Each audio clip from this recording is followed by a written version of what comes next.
A respected Border Patrol agent vanished during a routine solo patrol in 1995. Her unit vehicle gone, her last radio call cut short, and no trace ever found. But 11 years later, a surveillance chopper scanning flood-damaged borderlands catches something strange buried in the sand. A discovery that would pull a long-closed file back into the light and expose a chain of silence. No one was prepared to face the DHS chopper banked low over Sector D12, skimming the edge of a narrow wash scarred by the recent monsoons. Pilot Tom Herron steadied his grip on the cyclic and leaned toward the canopy. You seeing that he asked his co-pilot below, just beyond a collapsed drainage gully. Something caught the sun, faint and dull, but unmistakably metallic. At the ridge of a roof rack, a vehicle half buried in the silt and brush sat at a crooked angle. Its color indistinct under years of dirt. Tom circled once more. The side panel bore a ghosted emblem, West Border Patrol, barely legible. The door code underneath had mostly flaked away. But what remained read 4207. He keyed the radio dispatch. "This is Airwatch 27. I've got visual on a buried unit off grid line 38 near mile marker 81 code on the door. Reads 207, possible Sector 5 vehicle requesting ground confirmation." By the time Dana Reich stepped out of the Tahoe, the perimeter was already cordoned off by orange tape and a scatter of DHS personnel in sun-bleached uniforms. Her boots sank slightly in the soft dirt as she crossed toward the excavation site. Pausing near a crew crouched around the vehicle's rear. The Chevy Suburban lay half swallowed by the earth, its front end tilted downward into the wash. A backhoe sat idle nearby. Two men with shovels worked the rear wheel wells. The tailgate still bore the sticker remnants of a patrol unit, faded so badly the numbers had to be traced with a gloved finger to make them out. A field tech confirmed what dispatch had already relayed. Unit 4207 had been reported missing in June 1995. Superintendent Len Brewer stood off to the sidearms, folded brows shaded by his wide-brimmed campaign hat. He spotted Dana and gave a nod. "More perfunctor than polite. Didn't expect to see you here," he said. "They called me Dana," replied eyes on the vehicle. "I didn't volunteer." Brewer's gaze dropped to the excavation. Some rookie pilot thinks he found a fossil, probably an old repo unit that got washed off the road back in the day. "It was still active when it disappeared," she said flatly. Brewer didn't answer. The vehicle groaned as the rear doors were forced open. Years of sand and corrosion made the hinges brittle when the latch gave way. Dust billowed out, like the room temperature breath of a tomb. Dana pulled her scarf higher over her mouth and stepped closer. Inside, the cargo liner had curled from heat and decay. Dark patches stained the plastic, dried brown red. A tech stepped in with a portable light. "This is blood," he said after a moment, too degraded to tell how much from here. But it pulled, might have been there a long time. Dana stepped back, letting the scene absorb her. No animal signs. No signs of struggle, just time and silence. While one team documented the exterior, another began cataloging what remained inside. Dana stood beside the front passenger door, arms crossed, as a tech gently pried open the glove box with a flat tool. Oh, out came a sun-warped incident notebook, pages clumped and yellowed from humidity. The name on the cover was faded, but the faint blue ink on the first page read, "Prescott R. Dates," trailed off around mid-June. The cracked stub of a pen was still wedged into the spiral binding. Next, the radio mic snapped at the base cord, frayed and coiled behind the center console. The final item pulled out was a 40 SNW Border Patrol-issued sidearm, the serial number faint but intact. The magazine, when checked, was half empty, 3 rounds missing. The text said. Dana said nothing. She squinted toward the driver's seat upholstery, long since shredded dashboard warped under years of heat. The keys were still in them. Ignition. Brewer reappeared, hands on his hips. "This is going to stir up things that don't need stirring," he said, keeping his voice low. "You know how many agents we've had go off radar in that time frame, a dozen, maybe more. You try tying all of them to foul play, and we'll be buried in paperwork till retirement." Donna turned toward him. This wasn't a flood. The radio was broken, the gun was drawn, the blood was in the back. You think she abandoned post and dumped her own truck? Brewer exhaled sharply through his nose and looked away. "It's been 11 years, Dana. That doesn't mean it didn't happen." They'd brought the vehicle out in stages. Dana watched from the edge of the perimeter as they hooked to cables through the rear axle. Inching the Suburban up and onto a flatbed, the silence around the operation was thick. No chatter, no idle talk. A junior tech approached her. "You want the log entries tagged separately?" She nodded. "Yeah. Bag the whole book, trace anything you can on the pen, too." He hesitated. "There's an ID number scratched into the back of the notebook. Not sure if it's a case file or a radio call. Could be something. Mark it and copy it." Everything goes to evidence in Laredo as he left. Donna turned back toward the vehicle. One of the rear doors hung slightly. Ajar, she walked to. It braced a hand on the frame and looked inside. Again the air was dry, but held a staleness she couldn't name. "Let's get it bagged," she said finally. Dana stood at the counter waiting. As the clerk behind the glass flipped through a set of manila folders, clearly unimpressed with the urgency on her request form. He looked to be in his late 20s, haircut, fresh badge clipped too high on his chest. The nameplate read, "M. Sweeney. You said Border Patrol Unit 4207, he asked, frowning. "That's right." Rachel Prescott. Sweeney muttered something under his breath and turned around to a low cabinet. After a minute, he returned with a slim file and set it in the tray between them. "That's all we've got from 95. Most of it's on microfiche, but that pole's been in limbo since we moved storage to the new annex." Dana flipped it open. It was thinner than expected. 4 pages, maybe 5, not including the standard onboarding forms. She was fresh from Del Rio. Sweeney added assigned to Sector J near Loma Alta Solo Vehicle Patrol, just a few weeks in before she disappeared. "You have her patrol rotation?" Sweeney shook his head. "That would be in the detail rosters. You'll need to request it through dispatch archives." He paused, but fair warning. "They usually push back on pre-200 polls. Says it jams the system." Dana sat at a back desk in the archive room with a worn print out of Sector J's radio log from June 17th, 95. Most of the calls were routine check-ins, license checks, weather pings. Rachel's last confirmed call came at 1842, Unit 4207, reporting vehicle inspection at Culver 73, south of checkpoint. Charlie, the voice, had been transcribed manually. No audio remained. After that silence, no return call, no backup request, just dead air. Dana scribbled the time and location on her notepad. She knew the area. Culvert 73 cut through a dry channel near the border fence, isolated, hard to see from the main road. Back then, it was notorious for smuggling heavier cargo, cash, weapons, people with names.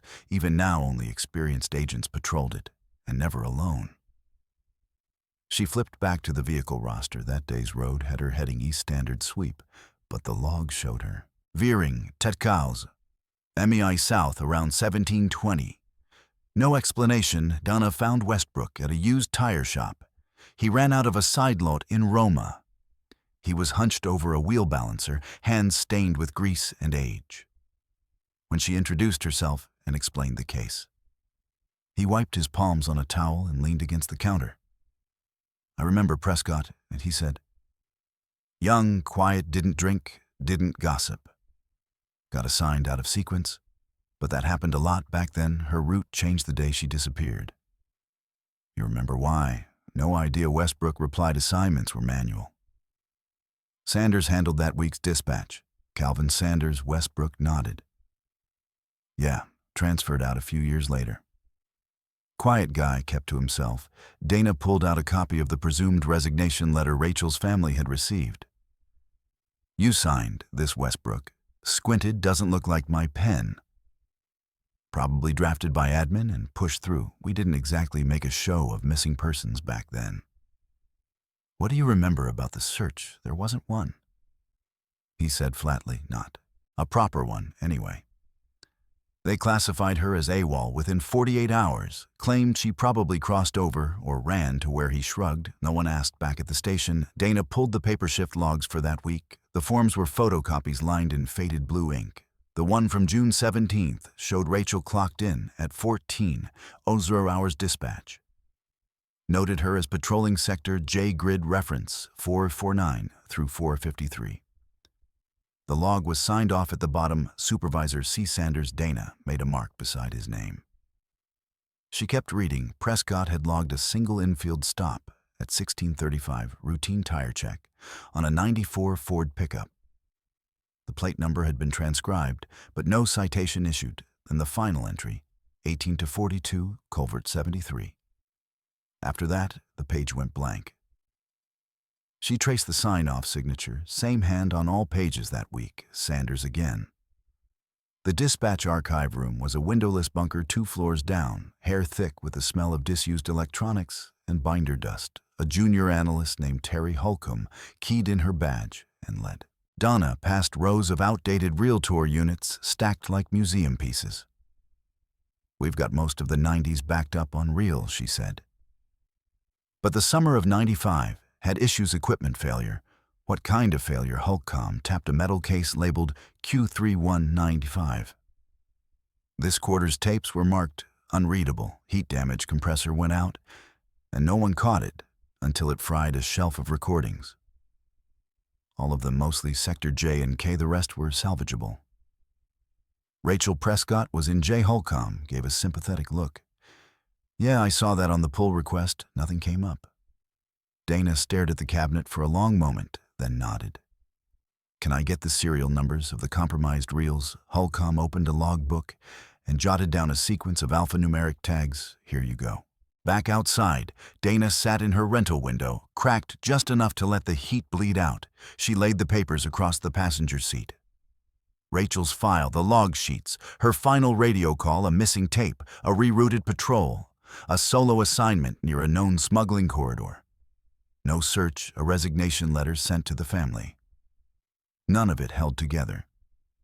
If Rachel Prescott had walked away, she hadn't planned it.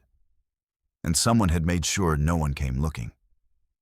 Do you believe it's just a coincidence that the archives containing Rachel's last known patrol records were damaged by heat? Or is someone going to great lengths to bury the truth? Comment below.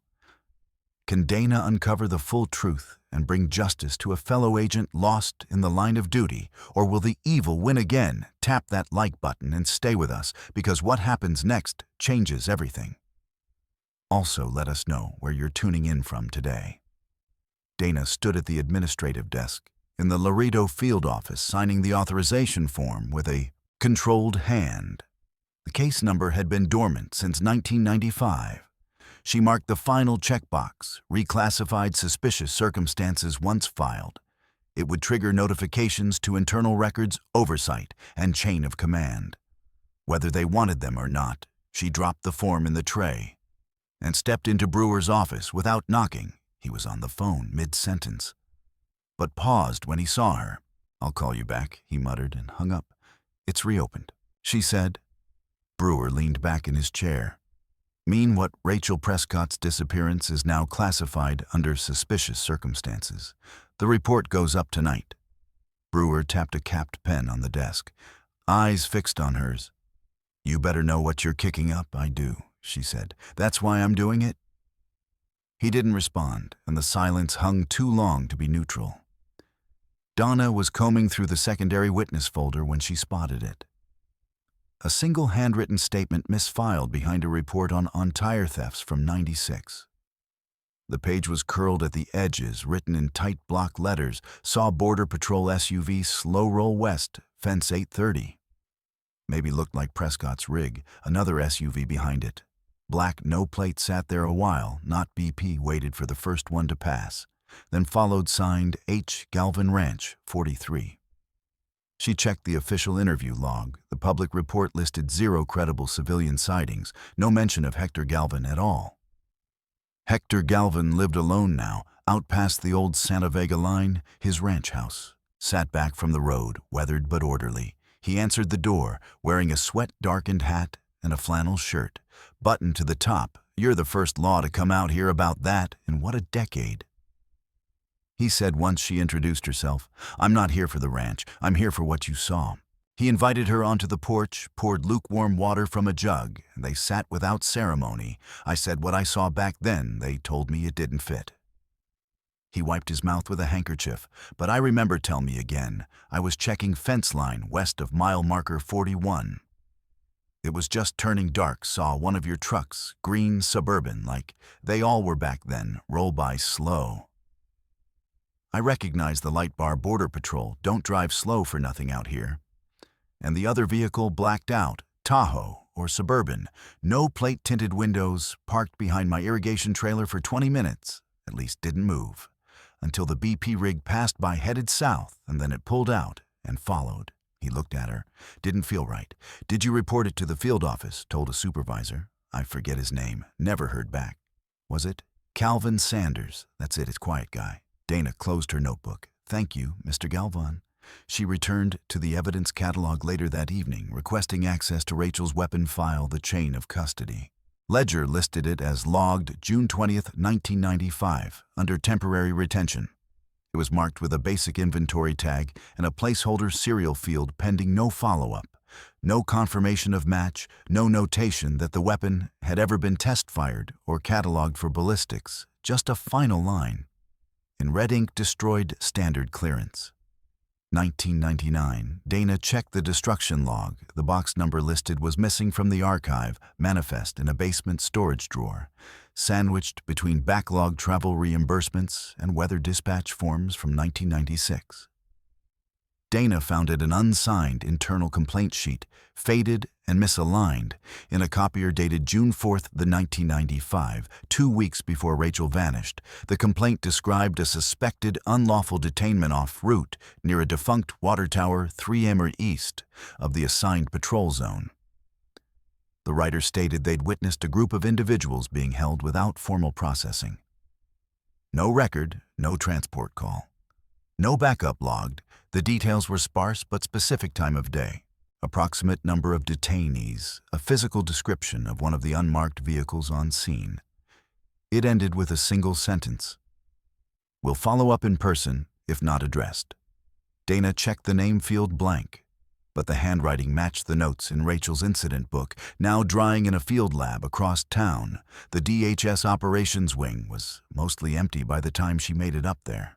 Dana flagged down a technician she'd worked with before, Leo Carnes, a forensic analyst who did quiet work fast. You pulled the log tapes for me last week, she said. Carnes nodded. Yeah, didn't find much. Not your fault, she said, but something's missing. He glanced around, then leaned closer. When she disappeared, things shifted, not just the logs. Her shift data got reassigned, archived differently. 2 vehicles that week had their maintenance history scrubbed. I was an intern and then still remember it. It was quiet, but intentional. You ever say anything I did once got reassigned to inventory tracking for 3 years? Dana stepped back, nodded thanks. Be careful, he added. This wasn't some botched report, it was cleaned on purpose. Someone inside had known what Rachel saw, and they made sure it never made it past her shift. Dana's next target was Sanders. She didn't approach Calvin Sanders directly. She waited after confirming his transfer to the Icefield office in Yuma. She watched his routine unfold across 3 days. He left work precisely at 6:10 p.m. Mem never glanced over his shoulder, kept to the center lane. Took the same exit toward a strip of older warehouses, now used mostly for storage on the 4th night. He deviated. She followed 2 car lengths behind, into the east end of a commercial park, where a tan sedan idled at the corner of a tire shop. Sanders didn't park close. He circled, checked his mirrors, and then pulled in 2 spaces down. Dana pulled around to the opposite lot behind a row of faded vending machines. Out of sight through her windshield, she watched Sanders climb into the passenger seat. The driver was familiar, wide-shouldered posture, sharp. Even-seated brewer. She angled the parabolic mic through the crack in her passenger window. The pickup range was short, but the lot was quiet at first. Only ambient fuzz, then fragments. You told me that sector was clear. Not supposed to surface, not after LMA pulling the thread. Now don't know. I didn't log it. Sanders' voice was tight, defensive. Brewer's was flat and low. Almost rehearsed, Dana adjusted. The dial. If they push this, it's all going to unravel. We clean it up. Just like before, she clicked off the mic, backed out, and disappeared down a side road just past midnight. Sanders' SUV turned off onto a private road leading to what had once been a pumping station. Dana followed at distance, no lights, parking 84 miles out and walking the rest by moonlight from a nearby ridge. She watched as Sanders stepped out with a plastic bin clutched tight in both hands. He didn't hesitate. He walked straight to the old well casing capped in concrete. But a narrow runoff pipe remained open. He slid the bin into the shaft it caught for a moment, then dropped. He left without looking back. By 8 a.m., she was at the Yuma County Sheriff's Office requesting assistance under a DOJ request for a cooperation clause. The deputies who accompanied her were discreet and efficient by noon, and the box was pulled from the well. On the edges were scorched inside charred remnants of personnel logs, a laminated BP shift sheet, and fragments of a patrol route hand map. The ink bled through in places, but one name stood out. Prescott R. circled twice in red. Dana didn't speak. She just took the sheet and sealed it in a fresh evidence bag herself. Later that day, Dana stopped by a regional substation looking for processing records from 1995. She was browsing the room's intake binders when a young agent knocked lightly on the door frame. "Ma'am," he said. She turned. He stepped inside, checking over his shoulder. "First, you're the one working the Prescott file?" "That's right." He pulled something from his jacket, a compact black cassette tape, the kind used in old field recorders. "This was in my locker this morning. I don't know how it got there, but I think someone wants it heard." She took it. "What's your name?" "Eli Vargas," he said. "And you didn't get that from me." She borrowed a tape deck from the station's archive room. It took 2 tries to find one that still worked. The tape clicked into place with a rattle. The audio was degraded, fluttering and uneven, but the voices came through in short bursts. Rachel's voice was unmistakable. "I'm not covering this." Pause. "Static, you're not hearing me. I'll file it myself if you won't." Another voice, low and male. "You need to think about what you're doing." Rachel again, clearer this time. "I already have the tape cut out." Dana ejected it, slowly slid it into a padded evidence sleeve, and wrote Rachel's name on the label, Eli. Vargas didn't ask questions when Dana handed him a map and a pair of long-range binoculars. He just checked his watch and nodded. "You want eyes on it, or movement log, both?" Dana said watch for any unmarked vehicles. No photos, no texts, just timestamps and plates. The target was a comms relay tower. Decommissioned in 1997, sitting outside a scrub patch north of Camado. Officially, the tower had been phased out with the system overhaul, but locals still called it Relay 9. The base of the structure had been reinforced with cinder block in the late 80s, likely to support transmission gear. Eli knew what that meant. People say it was used for off-grid processing? He asked. Dana nodded, and worse. He looked over the map again. "Give me a few hours." Dana met him just before dusk, keeping her Tahoe parked behind a line of mesquite's. The tower's frame creaked faintly in the wind. Metal rusted through the lattice joints. No power lines fed it now. No guards. No visible surveillance. "The place has been cold for years," Eli said. "But the door has been open recently. Sand shift at the threshold. Someone comes through, not regular." They entered without flashlights. The base chamber was empty, except for some leftover cabling, and a cracked folding table. Dust settled heavily on everything, except the far corner where an electrical panel sat loose in its hinges. Dana popped the panel open with a penlight between her teeth. Inside, tucked behind a conduit pipe, was a sealed DHS evidence pouch, as it was heat-sealed and marked with a faded internal barcode. She slid it out carefully inside a tarnished Border Patrol badge ID tag, cracked but legible. The number read 7391 Jonah Avery. The name hit hard. Dana didn't know Avery, but she knew the case. He was reported drowned near Falcon Lake in 1994. His truck had been found stuck in the mud. Nobody ever recovered. She ran the badge number through internal systems. The next morning, the case summary was 2 paragraphs long, a single-page report filed by a field supervisor. No autopsy, no dive. Recovery, no incident report longer than a coffee receipt. What stood out wasn't the brevity, it was the timing. Avery had filed a misconduct notice weeks before. He vanished a handwritten complaint about irregular detainments and off-route transports. Same phrasing Rachel used. Dana spread the files across her motel wall. 4 officers from 1993 to 1996. Avery Prescott Paul. D.S. Lucille Reiner. All listed as voluntary terminations, presumed accidents, or internal resignations, all with known patrol shifts near unmonitored grid points. All had filed disciplinary reports in the months leading up to their disappearances. Some pages were photocopied so many times the ink had blurred. Others had redacted blocks in awkward places, cutting off context mid-sentence. What wasn't there said as much as what remained. She marked a common element in red ink across each corner. No follow-up, no body, no inquiry. Brewer was speaking at a joint press event for a community outreach campaign when Dana confronted him. Dana didn't wait for the mic to pass. She moved to the side of the podium, catching his eye. He hesitated mid-sentence, voice faltering only slightly, then continued. She waited. When he stepped off stage, she fell into step beside him.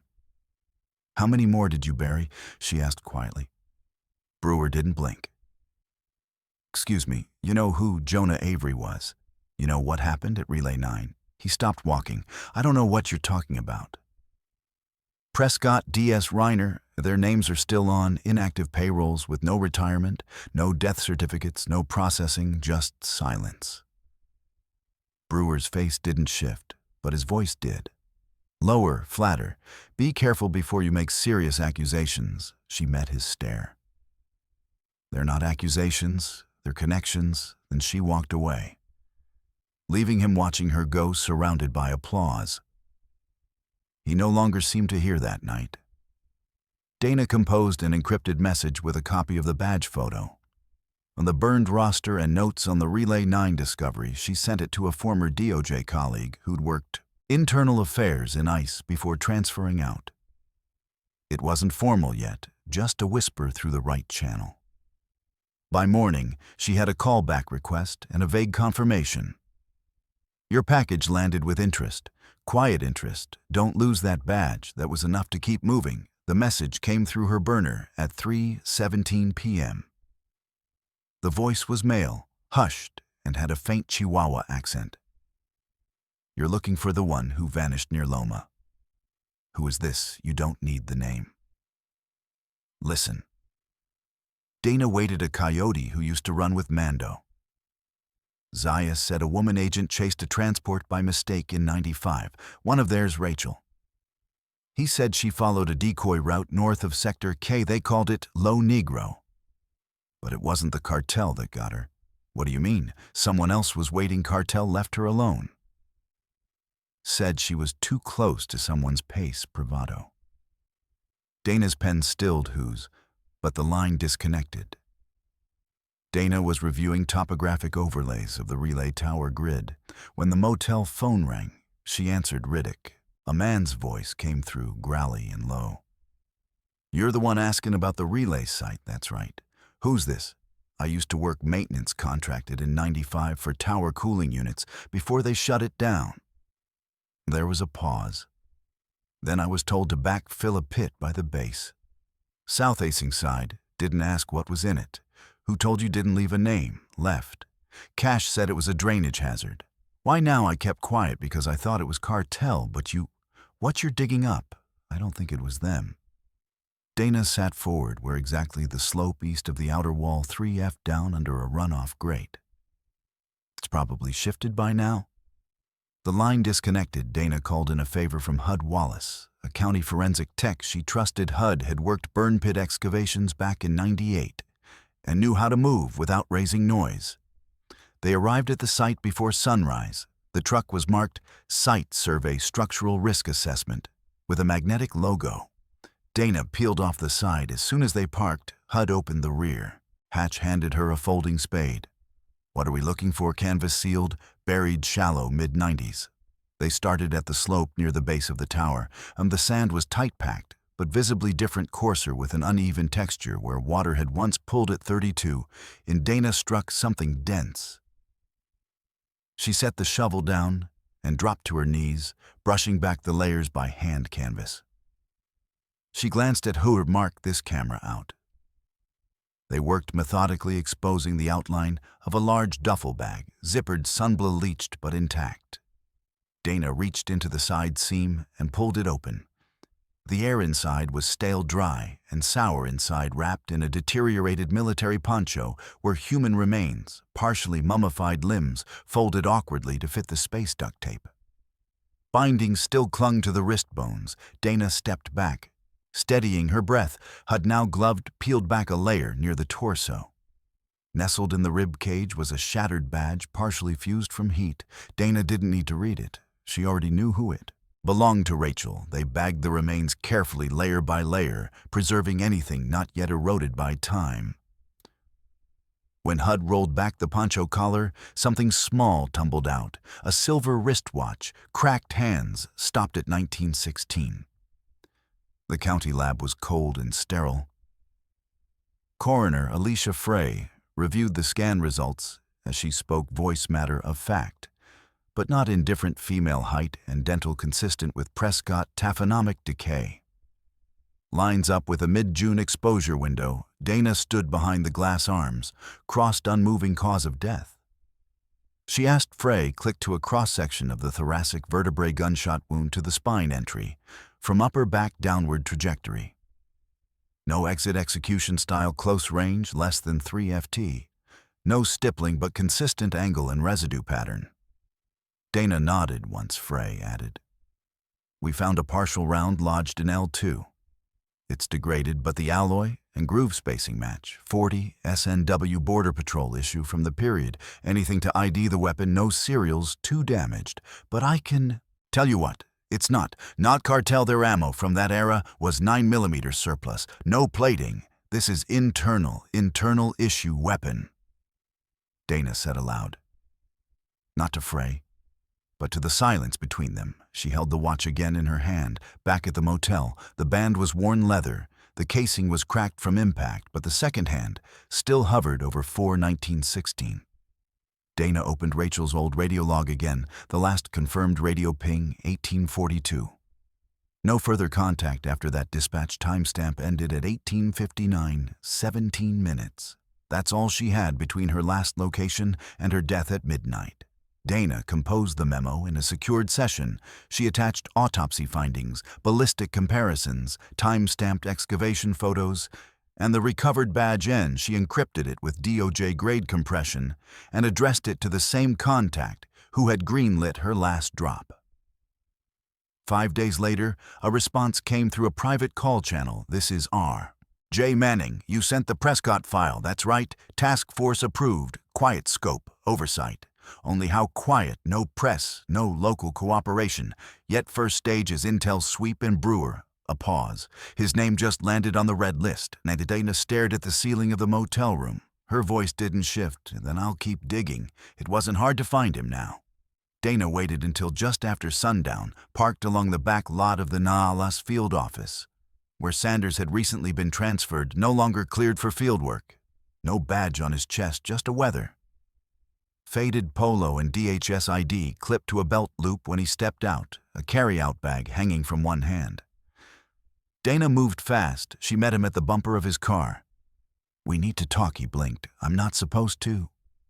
She pulled a clear pouch from her coat pocket, Rachel's cracked wristwatch, the hands frozen at 1916. Then a sealed evidence container with a warped bullet fragment.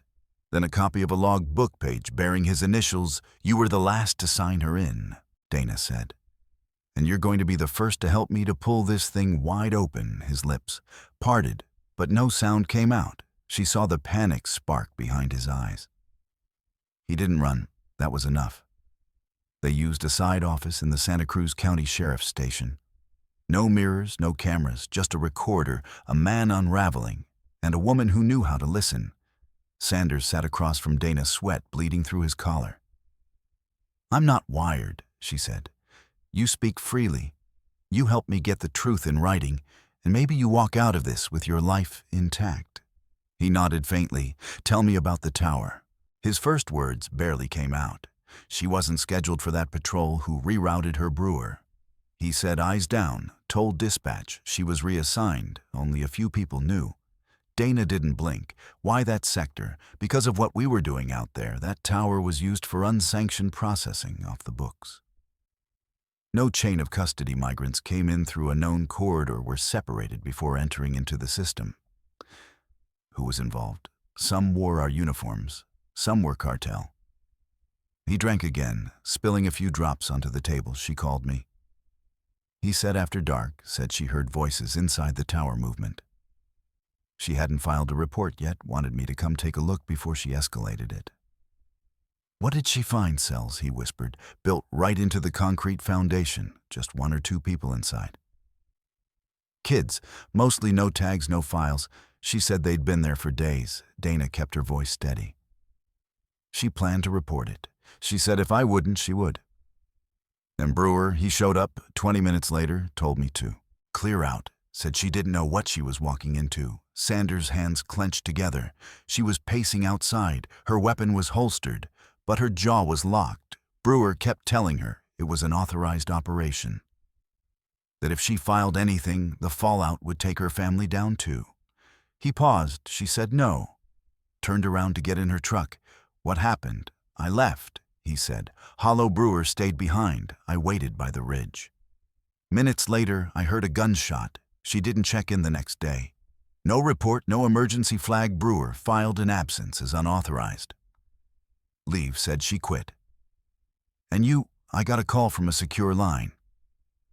Told to meet him at the base of Relay 9. He had a tarp in the back of his unit. She was inside it, already gone." Donna didn't interrupt. She let the weight of silence stretch. "You altered the logs." "Yes, changed the timestamp. Filed it 2 days late to make it look like she never checked back in. Forged 2 supervisor initials. Your idea, Brewer gave me the paper. I just did what I was told." Donna placed a file in front of him. "Headshot, missing persons reports, official memos," Halfred redacted. "You recognize these names?" He nodded without hesitation. Avery flagged discrepancies in intake manifests. Rayner filed a misconduct notice after being ordered to delay transport to central processing. Paul D.S. started asking about fuel receipts tied to ghost vehicles. None of them lasted the year. Dana flipped a page. What about support roles? Sanders exhaled. Nathan Cordry, DHS Logistics. He moved supplies. No one ever saw Jacob Hanley, sheriff's deputy from Valvaree. He handled highway escorts for unmarked vans, federal, not officially, but you'd never know from the credentials they were planted. She circled 2 names on her list, and the cartel. He nodded, and they paid us not to interfere, not to dig, not to ask questions. An hour later, she walked him to the side exit. A black SUV waited with a federal marshal behind the wheel. No lights, no insignia. Sanders didn't ask where they were going. He climbed into the back. Seat head bowed and never looked back. Dana stood on the curb, arms crossed. The confession was real. But the machine it described was larger than any one man. This was just a crack in the dam. Something or someone darker was still behind it. Dana knew exactly who. The drive to Amarillo took 6 hours with Dana, making only 1 stop to refill her tank and check in with her DOJ contact. She didn't rehearse what she'd say. There was no script for this. Eric Prescott answered the door with a quiet weariness. He looked like a man who'd lived the last 11 years between hope and resignation. Early 50s, weather-beaten face. He recognized the badge clipped to Dana's hip before he even said hello. "You with Border Patrol?" he asked, voice flat. "No," Dana said, "used to be now. I'm with DOJ Task Force rotation." His eyes dropped to the manila folder in her hand. "You're here about Rachel." She didn't answer. just opened the folder and took out the evidence pouch inside the silver wristwatch. Cracked face stopped at 196. Eric looked at it for a long time, then gave a single nod. You found her, didn't you? Dana sat with him in the small kitchen while he stared at the table. He exhaled through his nose.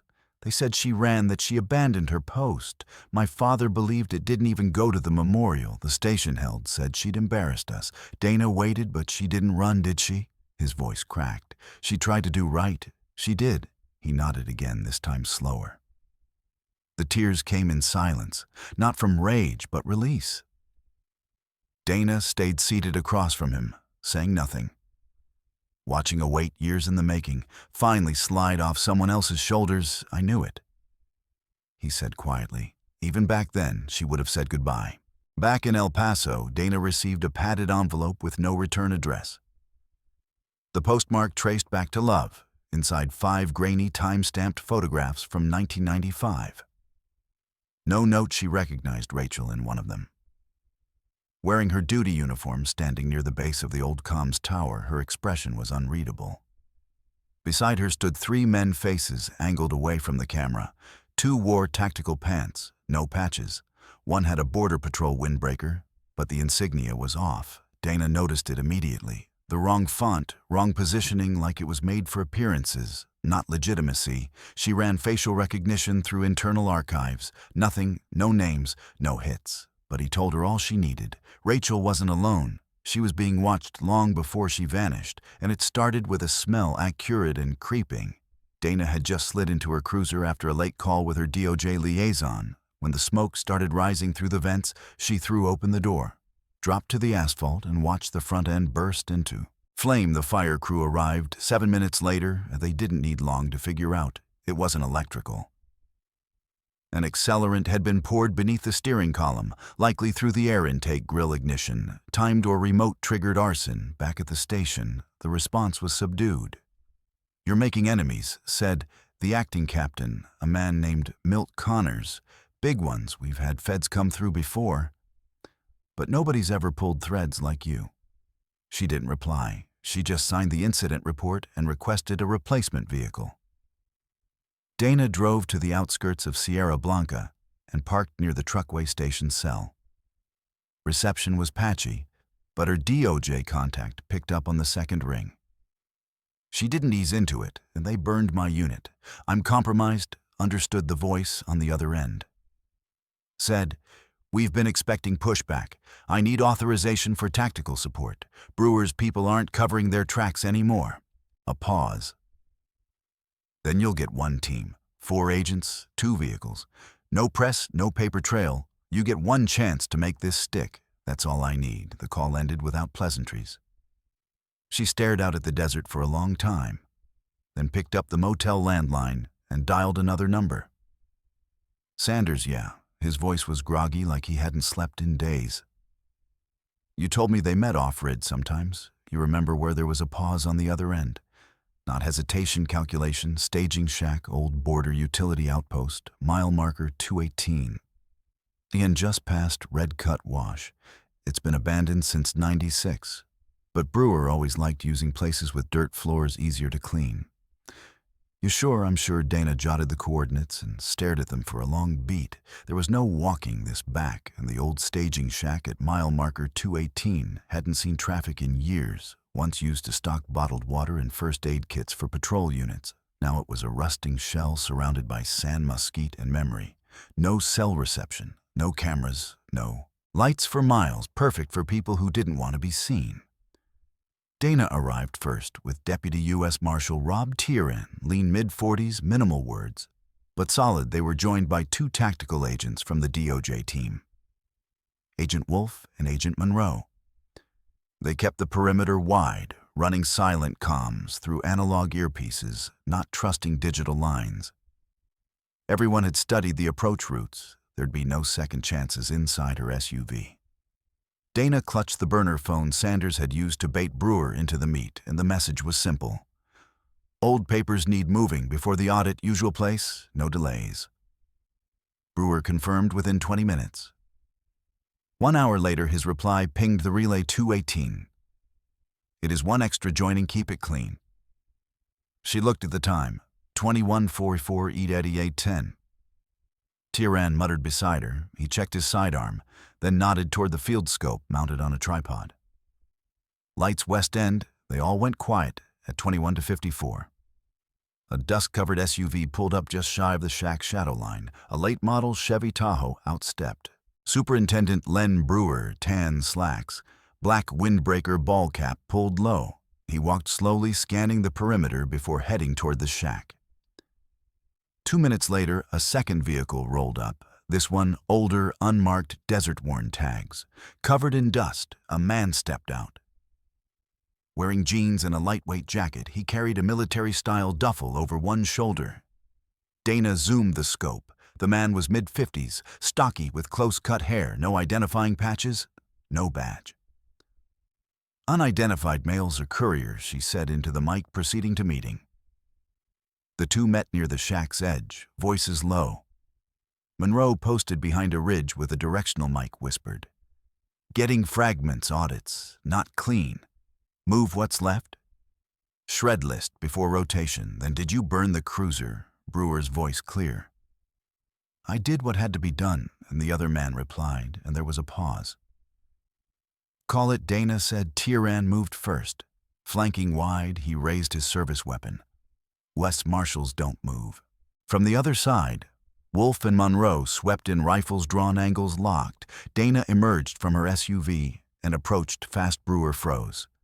But the courier ran, tossing the duffel and cutting through a ditch toward the far slope runner. Wolf barked, north edge. Tieran gave chase. The courier made it 40 yards before a tackle brought him down. Hard sand kicked up. Dana heard the metallic click of cuffs locking back by the shack. Brewer stood perfectly still. Hands raised, he didn't look surprised. Dana stepped in, weapon drawn, but lowered. "Len Brewer, you're under arrest for conspiracy, obstruction of justice, and the murder of Agent Rachel Prescott." He didn't argue, just said, "You made it further than most. You left a trail, you don't know the half of it. That's what court's for." He smirked once, then turned around, wrists presented, and let them cuff him inside. The duffel were printed ledgers, handwritten intake logs, dated between 1993 and 1996.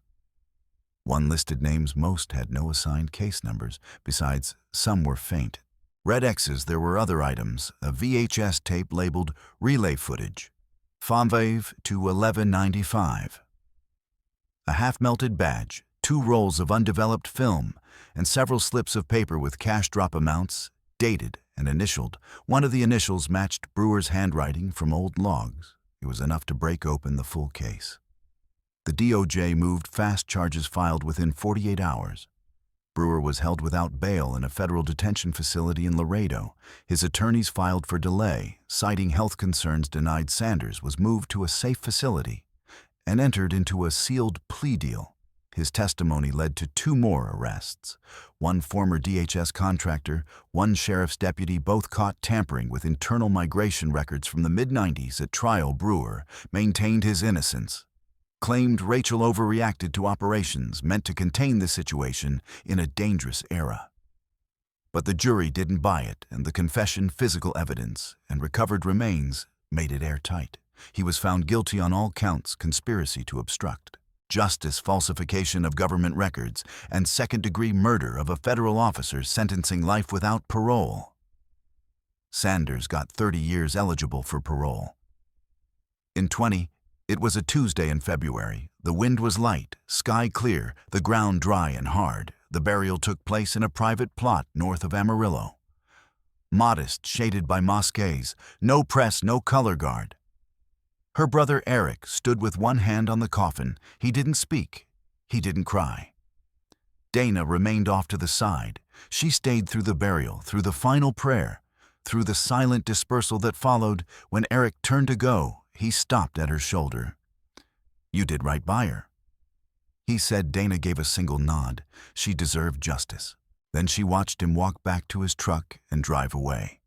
Without looking back on a warm spring morning, Dana packed the last box from her assigned DOJ quarters. Her rotation was up. The investigation was over. She left her badge behind. She drove out of El Paso in silence, windows half down, wind threading through the cabin. The desert rolled beside her, like an old scar somewhere past mile marker 224. A fresh green and white border patrol unit crested the opposite hill. Dana caught it in her periphery, a young woman behind the wheel 22. Maybe straight-backed alert, the radio buzzed softly at her shoulder as they passed each other. The agent nodded. Dana returned the gesture without slowing, and thought to herself, they buried her in the desert and buried the truth with her. But the earth doesn't forget, and neither do the people who refuse to let corruption win. Rachel Prescott died doing her job the right way. Not to make headlines, not for a pension, but because silence was never an option for her. Her legacy lives on in every agent who chooses duty over comfort, truth over convenience, and the law over the men who think they can bend it. That's the job if you still believe in it. Thanks for watching till the end. If you enjoyed this story, give this video a like if you haven't already and subscribe for more.